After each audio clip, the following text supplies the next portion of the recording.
Howdy folks, welcome to Bullish On Farming.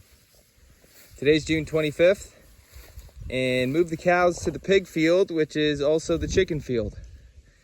We got our original flock of laying hens in there in the eggmobile, and I never really show the chickens, but I'll show you what's going on today.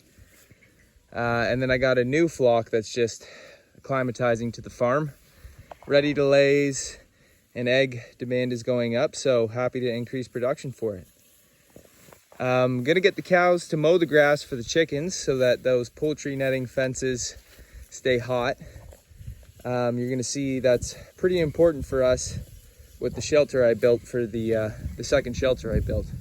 So actually, why don't we head down there and check out what's going on. This field is quite vegetative compared to our other fields because we did a total graze on this field from the 1st to the 17th. And I had a section open there, and I've just actually pulled back this edge to open up another 25 feet or so of fresh grass to get closer to this tree line before I rotate them that way, which is where the pigs are. And we won't be down in this section for, I don't know, a few months before the pigs even get to it. So the cows might even be through it one more time, just to give them feed, manure, and keep the grass mowed for the chickens. Because the idea is to really work with them in here, and getting them closer to the pigs I think might also be a good idea to keep some four-leggeds around and the predator pressure mitigated. But we'll see. So picked up a new electric fence for the hens, and isn't it always fun to buy one of those? So we got 50 ready to lays. They're all red sex link. In my experience, they're the best production bird, and I'm not saying they're the best bird, but because we need to meet increasing demand, I need a productive bird, and that's what we're going with. The shelter that I built was with materials I had on the farm. The base is made from a grain wagon, and I took the front half off, and I kept the center pipe, and I pretty much just built a casing around each corner with wood. Really just some mediocre carpentry. And then with the front, drilling a hole in that cross brace and the two sides, which are 4x4s. When I lift this thing up, it's all one unit, and I've taken the pressure off those corners with this front pipe. And put some perches in, installed a 10 laying box unit in the back, which kind of sits on a plywood with some brackets underneath. Built the frame off, which allowed me to tie on some PVC pipe and just bend it for a hoop house. Put the chicken wire on the front with the door to prevent any aerial predators from flying in at night. And at the bottom, as you can see, I actually should open this. It's completely open. And so there's 360 access, enter and exit. From what I've been seeing the past week, there's enough perch space in here because, they got all this stuff going on, and 50 hens, even able to roost on the ground, but I've come in and they're all perched. So if I have to add another perch, I will, but so far so good. And the electric fences are really important with having an open bottom like this. The benefits, you get to distribute a lot of manure and get a lot of compact and trampling and some good impact in the areas. And I'll just move this every single night to distribute the impact. And you can see this is a week's worth. And it took a few days for the hens to be comfortable outside, because when you pick up ready to lays, most of them are raised in a barn. But now they're living a full life and they're loving it. And so are we. So let's go take a look at our original flock, because I just built that coop out of a eggmobile, or the eggmobile out of an old horse trailer. And you can see that these cows are happy. This is some vegetative feed. Some of our other fields having some mature grasses in it. So, I'm noticing their manure starting to look different. And look, these cows are just mowing. That calf was born in May. And I've seen calves start to graze as easily, or as early as within the first week. So that's the beauty about calving out in springtime with optimal feed conditions. That's our youngest calf. That's about a 5 to 6 day old calf, and it's our smallest one.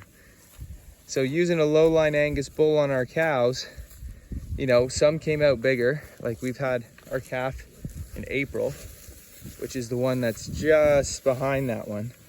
And she was a decent sized calf.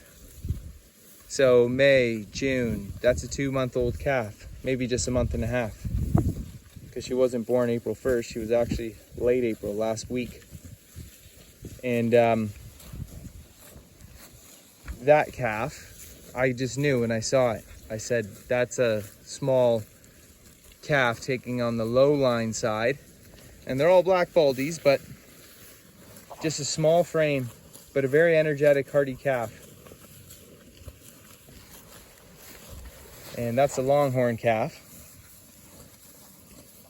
You can look at her, she's a beauty. That's sired by a low-line Hereford mama. But anyways, this is supposed to be a chicken video. But yeah, so the cows would have been in this section May 17th before we turned out up to that field, which means June 17th, this is about a month's rest here. And so it looks great. Rain's been coming, got about 2 to 3 inches in the past 2 weeks. Heat's been high, humidity's been high, and everything's just been growing. And so this is the original flock, some older girls.